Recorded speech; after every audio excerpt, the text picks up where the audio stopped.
Gonna have some fun with this. I'm gonna start a bit of a series. Specifically to you, Rachel. But it's gonna be public, so if anyone wants to sit here and witness me read my girlfriend a book, feel free. This is The Invisible Life of Addie LaRue by V.E. Schwab. I don't know who V.E. Schwab is, but we're gonna vibe it. I have read this book before, and I think it's a really good one. To Patricia, for never once forgetting. It begins with a quote by Estelle Magritte, 1642 to 1719. The old gods may be great, but they are neither kind nor merciful.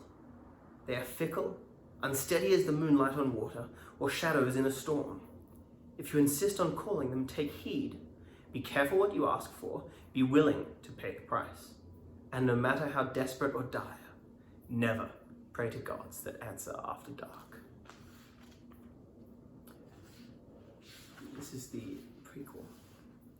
Villon-sur-Sarthe, France, July 29, 1714. A girl is running for her life. The summer air burns at her back, but there are no torches, no angry mobs, only the distant lanterns of the wedding party. The reddish glow of the sun as it breaks against the horizon cracks and spills across the hills, and the girl runs, skirts tangling in the grass as she surges towards the woods, trying to beat the dying light. Voices carry on the wind, calling her name. Adeline! Adeline! Adeline! Her shadow stretches out ahead, too long, its edges already blurring, and small white flowers tumble from her hair, littering the ground like stars, a constellation left in her wake, almost like the one across her cheeks. 7 freckles. One for every love she'd ever have. That's what Estelle had said when the girl was still young.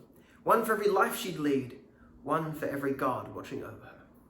Now they mock her, those 7 marks. Promises, lies, she's had no loves. She's had no loves, she's lived no lives, she's met no gods, and now she's out of time. But the girl doesn't slow, doesn't look back, and she doesn't want to see the life that stands there waiting. Static as a drawing, solid as a tomb. Instead, she runs. Part 1. The gods that answer after dark. There's a little piece of artwork that describes title piece Revenir, artist Arlo Moret, 1721 to 22 AD. There are 5 little birds on the screen, on the sheet, and I'm going to describe them to you really quickly. Medium, ashwood, and marble. Location on loan from Musée d'Orsay. Description. A sculptural series of 5 wooden birds in various postures and stages of pre-flight, mounted on a narrow marble plinth. Background. A diligent autobiographer, Miret kept journals that provide insight into the artist's mind and process. Regarding the inspiration for Revenir, Miret attributed the idea to a figurine found on the streets of Paris in the winter of 1715. The wooden bird found with a broken wing is reputedly recreated as the 5th in the sequence, albeit intact, about to take flight. Estimated value $175,000. Chapter 1. New York City, March 10th, 2014. The girl wakes up in someone else's bed. She lies there perfectly still and tries to hold time like a breath in her chest, as if she can keep the clock from ticking forward, keep the boy beside her from waking, keep the memory of their night alive through sheer force of will. She knows, of course, that she can't, knows that he'll forget.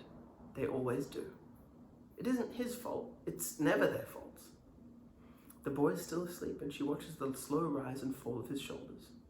The place where his dark hair curls against the nape of his neck and the scar along his ribs, details long memorized. His name is Toby. Last night she told him hers was Jess. She lied, but only because she can't say her real name.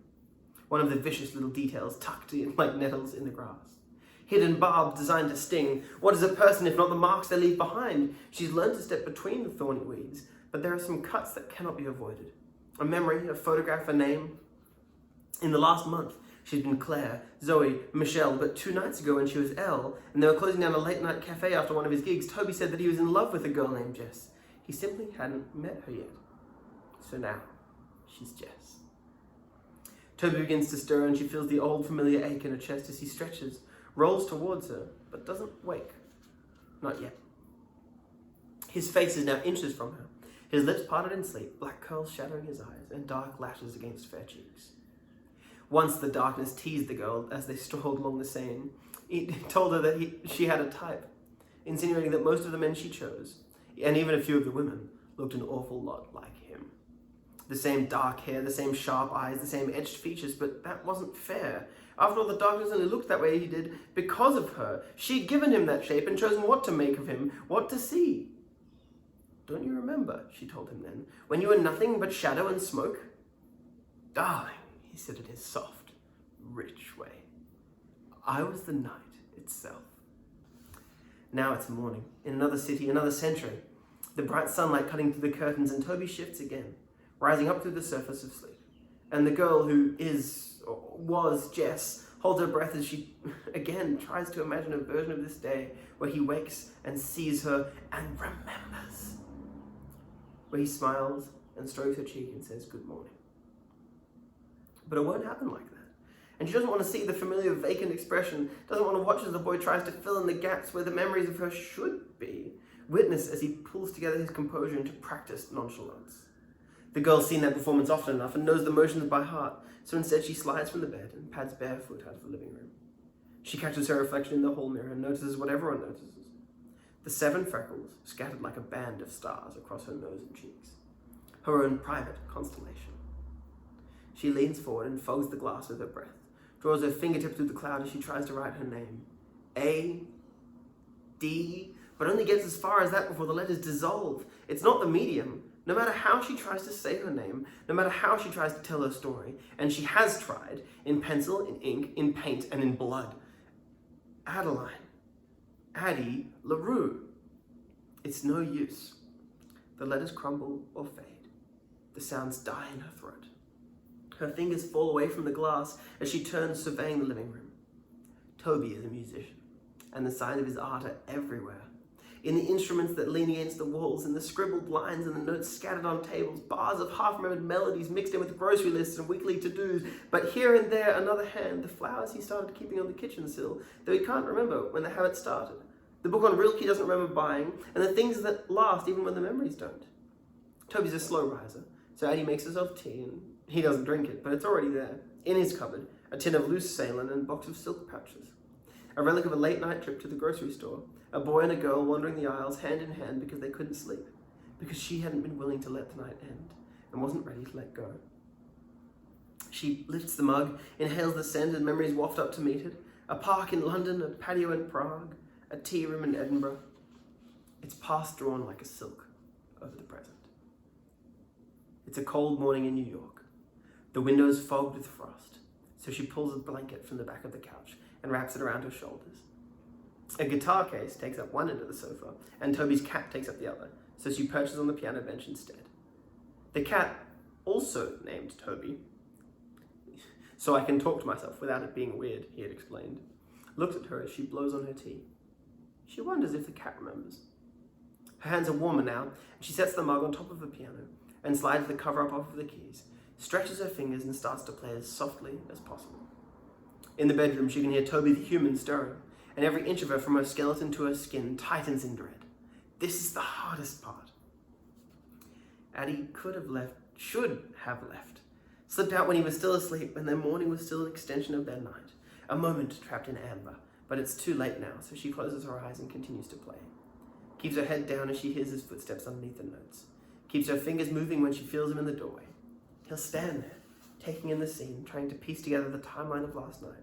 How it could have gone astray, when he could have met a girl and taken her home, and if he could have had too much to drink. Why he doesn't remember any of it? But she knows that Toby won't interrupt her as long as she's playing. So she savors the music for several more seconds before forcing herself to trail off, and pretend she doesn't notice the confusion on his face. "Morning," she says, her voice cheerful, and her accent, once country French, now so faint that she hardly hears it. I'm not doing any country French accents from the 1700s. I'm just putting that out there right now. Love you, but no. Morning. Maybe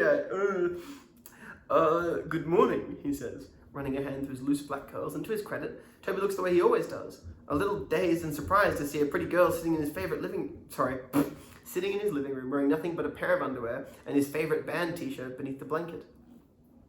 Jess, she says, supplying the name he can't find because it isn't there. It's okay, she says, if you don't remember. Toby blushes and nudges Toby the cat out of the way as he sinks onto the couch cushions. I'm sorry, this isn't like me. I'm not that kind of guy. She smiles. I'm not that kind of girl. I'm not that kind of girl. He smiles too then, and it's a line of light breaking the shadows of his face. He nods at the piano and she wants him to say something like, I didn't know you could play. But instead, Toby says, you're really good. And she is. It's amazing what you can learn when you have the time. Thanks, she says, running her fingertips across the keys. Toby's restless now, escaping to the kitchen. Coffee, he asks, shuffling through the cupboards. I found tea, he says. She starts to play a different song. Nothing intricate, just a strain of notes, the beginning of something. She finds the melody and takes it up and lets it slip between her fingers as Toby ducks back into the room, a steaming cup in his hands.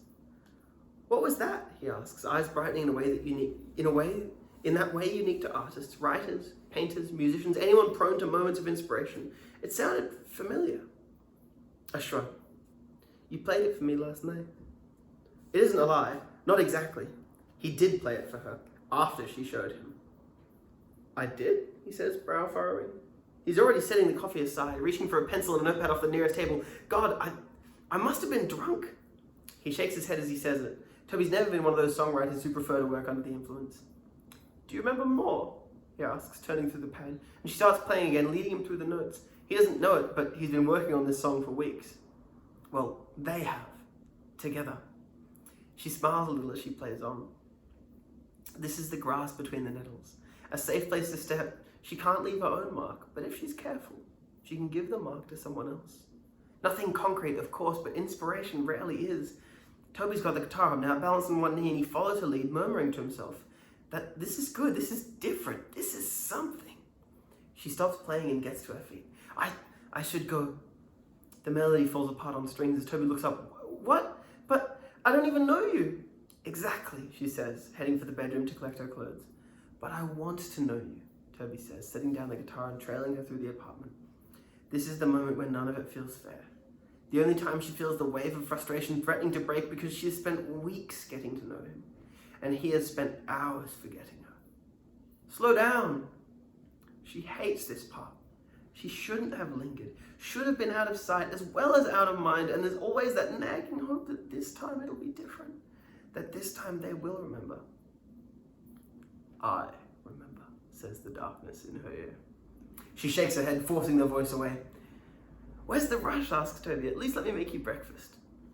But she's too tired to play the game again so soon, and so she lies instead, says there's something she has to do and doesn't let herself stop moving. Because if she does, she knows she won't have the strength to start again, and the cycle will spin on. The affair beginning in the morning instead of at night, but it won't be any easier when it ends, and if she has to start over, she'd rather be a meet cute at a bar than an unremembered aftermath of a one-night stand. It won't matter, in a moment anyways. Jess, wait, Toby says, catching her hand, and he fumbles for the right words, and then gives up and starts again. I have a gig tonight at the Alleyway. You should come. It's over on... She knows where it is, of course. That's where they met for the first time, and the 5th, and the 9th, and when she agrees to come, his smile is dazzling, as it always is. Promise? He asks. Promise. I'll see you there, he says, the words full of hope as she turns and steps to the door. She looks back and says, don't forget me in the meantime. An old habit, a superstition, a plea. Toby shakes his head. How could I? She smiles as if it's just a joke. But Addie knows as she forces herself down the stairs that it's already happening. Knows that by the time he closes the door, she'll be gone. That's the end of chapter 1. And we are 14 pages into about 500. I'm looking forward to reading some more for you.